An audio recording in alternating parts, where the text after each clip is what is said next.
Now, in 2007, Bud Hopkins, who's one of the top researchers in the field of regression and studying abductions, Bud wrote an article for MUFON Journal that came out, and you're nodding at it. Yeah, it's just a great story. That when the book was handed in to the publisher, they commissioned the artist to bring in a depiction of the alien the aliens that Whitley wrote about. And he came in with this, and boy, they said, wow, this thing, look how dramatic that is. That's going to jump off the cover. That's going to sell millions of copies. Except it didn't look like what Whitley described. Problem. But they didn't care. They just, boy, this thing is going to sell, and they did. And they put it on the cover, and it went out, and it did. It sold millions. A great, dramatic cover. But it doesn't look like the way Grazer described. So what Bud said he and the other researchers started to do was they made lemonade out of that lemon. They started using it as a litmus test. Somebody would say they've seen an alien. They'd hand that picture to them and say, this is what you saw. And if they said, yeah, they knew right away that person was probably not being truthful. But if they went to a person who said they had had an abduction experience and they showed them that picture and they said, well, no, that's not really what I saw. Right away they knew, this person could well be telling the truth. This takes courage when you're looking at something you know you're supposed to say, that's it, and you have to say it's not. And I think that's very, very clever of them, and I don't know why Bud, did that. But not many people have read that article. I probably have notified more people just in these. I just found it recently. What I thought he said though was that the artist got it mostly right, but screwed up the top of the head. Well, look like a developmentally disabled alien. The top, but also it was a little long here as well. From mid face to down is a little long too, relatively speaking. Anyway, supposedly the description, is more like this than that for sure. However we want to call it, but it's a fun article and you can read it pretty easily. So there's that. Then there's this. The UFO Hunters is the most recent television show we've been on. This was only in the last 3 or 4 months. You can see it on Google. And when the UFO Hunter guys called me and we were talking about it, it's the most favorable handling that we've had yet. They said, we want to do a sculpture. We want to make a sculpture of it. And I said, well, the problem is you're not going to get a forensic sculptor that's going to have anywhere in his knowledge base how to build an alien face. I would have to be there with him for the whole time he's building it, looking over his shoulder like I did with Rob Roy to get a face that's going to look right. I said, we can't afford that. We can't afford 2 weeks for you with an artist, a forensic artist to do it. Sorry, we're on a limited budget. You know how these things work. And so they contacted a very top guy in New Jersey. He said he wanted $8,000 to do it, which is a very reasonable price. They weren't going to pay that, so they called to Universal Studios and they got a model maker in Hollywood there to do it for $2,000. And because he was just up the road, they would have had to fly everybody to New Jersey and do all that. The guy was just stacking. It was going to be too expensive. So the model maker, and I'm not saying he did a horrible job, but he did put a human face, as I said he would, on the big head. I said it's just going to be a big head with a human face underneath it. Do you recognize this guy? Does he look familiar at all? Lee Harvey Oswald, the guy that killed President Kennedy.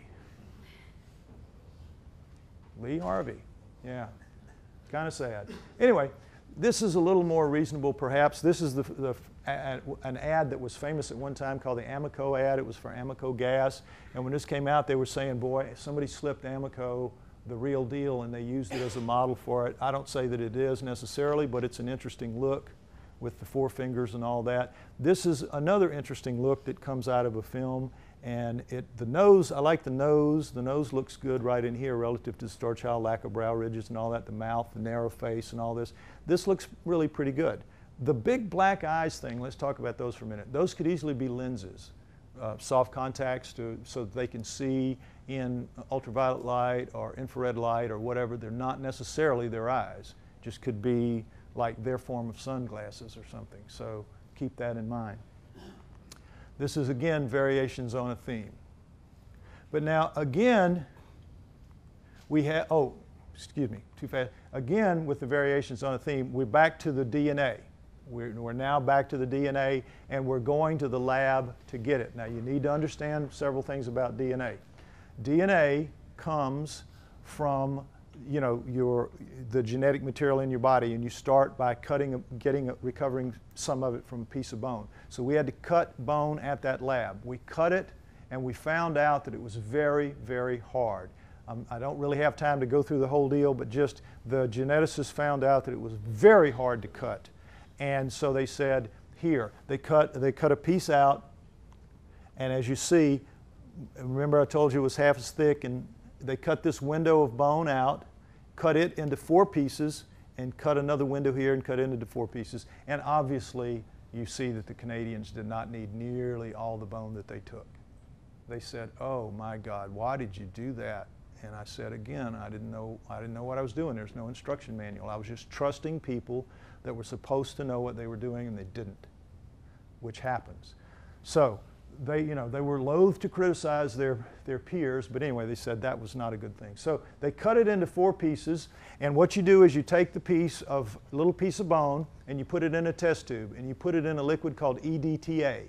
And you put that test tube in a rocker arm, and it rocks for a week, and human bone is gone, totally dissolved. EDTA dissolves human bone in a week. They put the Starchild bone in in a different test tube, but the same EDTA, put it in a rocker arm, not unchanged in a week, unchanged in 6 weeks, unchanged in 3 months, unchanged in 6 months. They quit after 6 months.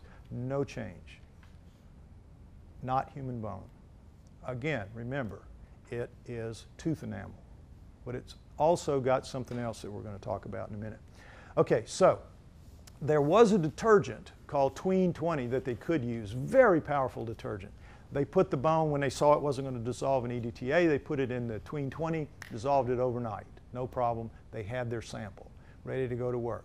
Meanwhile, they said, you need to take this very hard bone and get it tested, get some tests run on it, and we did. So we took it, and this is the saw blade. The Dremel blade had blown this powder up into the cancellous holes, and the bone is the cortical layers here, cortical layer here, and cancellous holes here. This is where your marrow goes. So you see all these little chips of the powder. But you also see these hairy-like things, these fuzzy-like things. These are fibers, folks, and they are completely unknown in any other bone in the world. They are unknown, not seen in anything. Here's a close-up of this one. We call it the knot. We don't really understand it, but you can see that these fibers are buried in the matrix of the bone, and somehow the blade did this, and there are different kinds. There's the thin kind, the thick kind. Here's some more of the thin kind here. They are a huge mystery, these fibers, but they are also very durable, as we'll see. Now, this is where the blade was cutting through, and it slowed up a little bit, and it curled here, and so we have the fibers here, like that. The stuff you see here is just powder on them, powder. I mean, this is a cut one, fibers. Fiber going into the matrix of the bone, back where it came from, different kind. And we checked with mycologists to see if it would be a fungi, bacteria, mold, not so, couldn't be. So it's just weird. There's no other way for it. Here's one buried clearly into the matrix of the bone. You can't miss that one.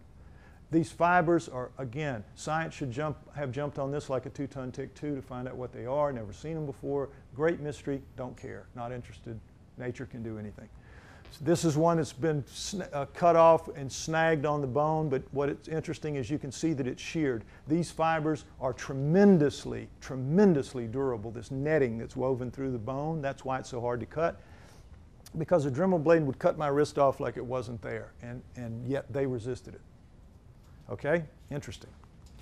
All right, now another guy, when we had this result, it was so exciting, said, let's take it to somebody else and get a different set of tests done. And he said, I want you to cut it with a diamond-coated Dremel blade to get a much cleaner cut and see if we can cut those fibers out, which he did. Then he also, and you see that it has much finer powder in the cancellous holes, just a completely different cut.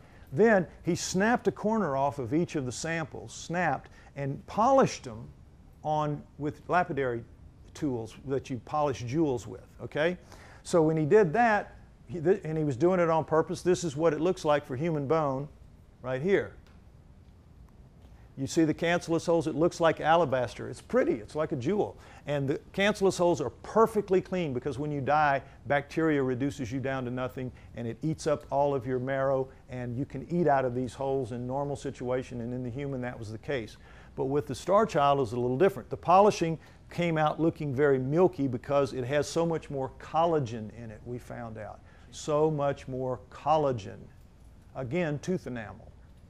You can see the difference. It's just absolutely unmistakable. But also, you see this little red speck. That puzzled him. What was that? Because it shouldn't be there. More red specks. You see them? Red specks. They don't belong. Nothing should be there. We don't know. The red specks are every bit, the red residue is every bit as weird. It's not marrow because when blood oxidizes, it turns black. We don't know what it is. It's just like the fibers, and we don't have the money to have these things tested because we'd have to pay for both the protocols to be developed to recover it and then pay for the testing, and we don't have the money to live, much less do all this stuff. And every time I ask for money for testing, you can go on the internet and see, every time I ask for money for testing, the first thing the critics and the skeptics say is, oh, you can't believe a word he says because he's into it for the money. You have to take a vow of poverty to do this work and get away with it. It's very, they make it so hard to do this.